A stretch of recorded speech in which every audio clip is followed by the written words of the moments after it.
So the first thing about this book is that this book is a massive book and it has 1,849 pages. So for me, that was too much for me, and it took me 3 months to finish reading this book. So it is a massive book, and it's one of the reasons that most people do not like the book, that because it is very long, and also some of the speeches go on for very long, and some for sometimes even 50 pages. But today I'm going to share the takeaways that I have from this book. Now, welcome to another session of your Elite Book Review series. And in this series, what I do is that I take one book and I share the takeaways that I have from that specific book. So that is what this series is about. So it's about the books that I have read and the takeaways that I have from these books. Now, if you don't know me, I am Samuel Kim, the founder and CEO of NK Elite. NK Elite is an agency which focuses on two things. So the first one is marketing, and then the second one is fundraising. Now, this session, as I've already mentioned, is about the takeaways that I have from this book, and I have three takeaways from this book. And at the end, so the third takeaway is the takeaway about what brings the controversy about this book. So that is what we're going to get from this session today. Now, our first takeaway. The first takeaway is about the inefficiencies in companies.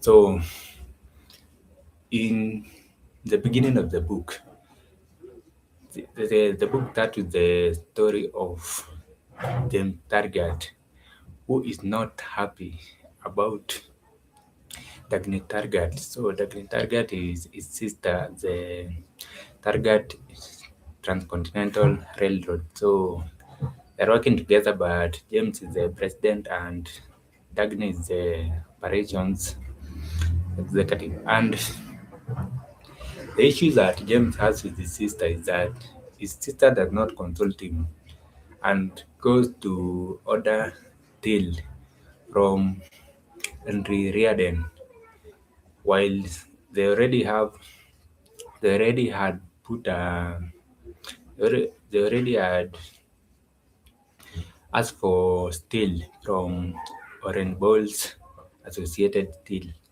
And now that is the first thing with this issue. And the issue is that the target issue that is causing inefficiencies is that the top leaders in those companies, they are not willing to forego friendship. And now by doing that now, they end up affecting the efficiency of the way their companies are running. And now in this case, Jim Target doesn't order steel from anyone else, but he only want to order steel from Orange Bowl. But now the problem is that Orange Bowl has not delivered the steel that he was supposed to deliver for 13 months now. So that is the problem. That the first issue is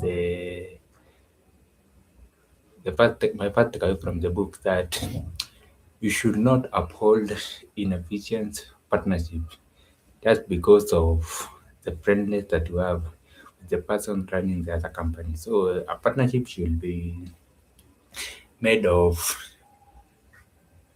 efficient partners who do what they're supposed to do when they're supposed to do it. So that is my first takeaway. Now we are on to my second takeaway. My second takeaway now, this one is in the it's when Henry Riordan is introduced. And now what happens is that Henry Riordan is obsessed with the metals, and now because of that now he's very obsessed with the steel company. And now the new metal that he has created, the Riordan metal, that is stronger than steel. And the thing about this Henry's obsession is that his family is not happy about his obsession with metals. So his wife is not happy, his mother is not happy, and his brother Philip is also not happy with this obsession of Henry Riordan with metals and with his obsession with only wanting to talk about business all the time and always staying at work. And the situation that he come across is that Henry Riordan had missed a dinner that he was told about earlier. And that is where all this come from, that his family is complaining to him that the only thing he cares about is his business and metals, and he doesn't care anything about his family and people who are not contributing to his metal stuff. So that is my second takeaway, and it is about obsession. So the idea is that if you want to be successful in what you do, you have to be obsessed. Because now, on the Riordan scenario, his obsession of 10 years is what has contributed to him creating a metal that is tougher than steel, which is the Riordan metal. So that is my second takeaway, obsession. Now we are on to my third takeaway from this book. And my third takeaway is about taking full responsibility. And this starts with in the beginning of the book. And now this is when Eddie Willers goes to the president of. So Eddie Willers is the assistant of Dagny Targat, and now he goes to the office of James Targat, the president of the Targat Intercontinental Railroad, to complain about the Norte rail rail line, which is not in good conditions. And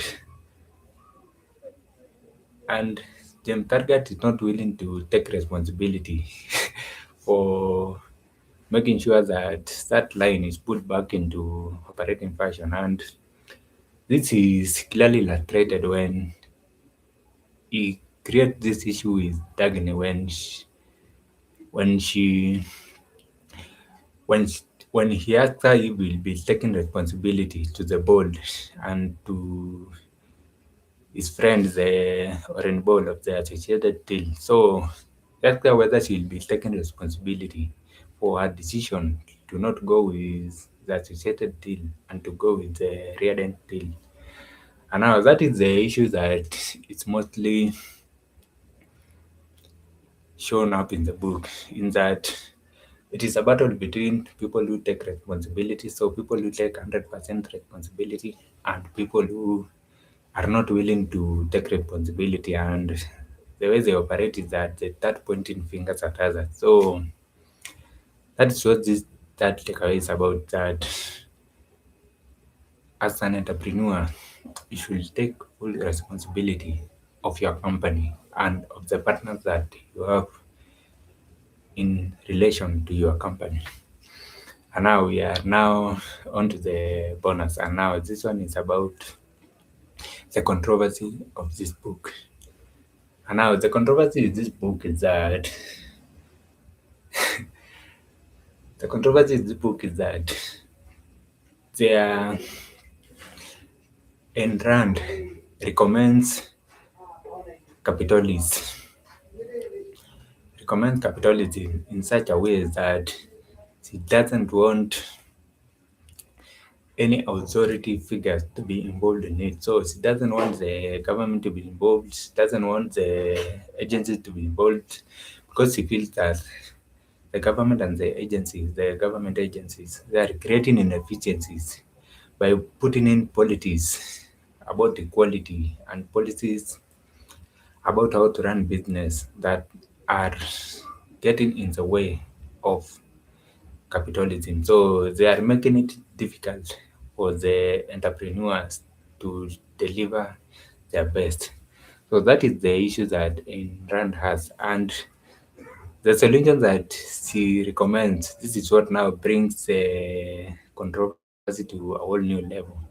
And the recommendation is that she recommends creating an entrepreneur utopia. So this is a world whereby there are only entrepreneurs. So only entrepreneurs who are taking responsibility, entrepreneurs who are willing to put in the work so that they can deliver their best. And in this world, she doesn't want anyone who is an inefficient. And what she recommends is that she take all the entrepreneurs out of it through John Galt, who is creating now the capitalism utopia, and she leaves the world alone so that it collapses on its own inefficiencies. And now this is the issue that people have because they feel that Enrand doesn't want any authority to be put into capitalism. So Enrand, the issue is that people feel that Enrand doesn't like the idea of government or government agencies or business agencies being involved in how the entrepreneurs are running their businesses. And now, so that is the main issue is that is where now this controversy comes from, that people feel that she's championing entrepreneurship, like not entrepreneurship but